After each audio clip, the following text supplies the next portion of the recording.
బెండకాయ క్యారెట్ పచ్చడి ఎలా తయారు చేయాలో చూపిస్తున్నాను. ముందుగా గిన్నె పెట్టుకొని దానిలోకి నూనె వేసుకొని పచ్చిమిరపకాయలన్నా ఎండుమిరపకాయలన్నా వేసుకోవచ్చు, ఆప్షనల్. వేసుకొని వేయించుకొని పక్కన పెట్టుకోవాలి. తర్వాత బెండకాయ ముక్కల్ని వేసుకొని వేయించుకోవాలి. తర్వాత క్యారెట్, కొత్తిమీరను కూడా వేసుకొని వేయించుకోవాలి. వేయించుకున్నాక కొద్దిగా సాల్ట్ని యాడ్ చేసుకోవాలి. వాసన పోయే వరకు వేయించుకోవాలి.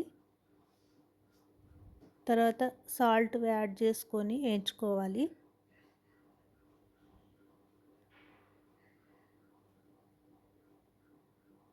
తర్వాత వెల్లుల్లిపాయల్ని వేసుకోవాలి.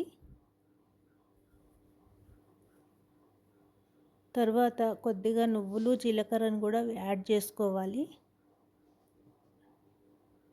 వేసుకొని వేయించుకోవాలి. ఇది ఎంతో రుచిగా కూడా ఉంటుంది.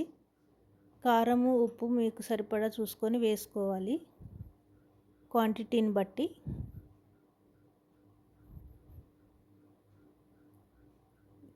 బాగా వేయించుకున్నాక మిక్సీ జార్లోకి తీసుకొని మిక్సీలోకి మెత్తగా పచ్చడిని చేసుకోవాలి.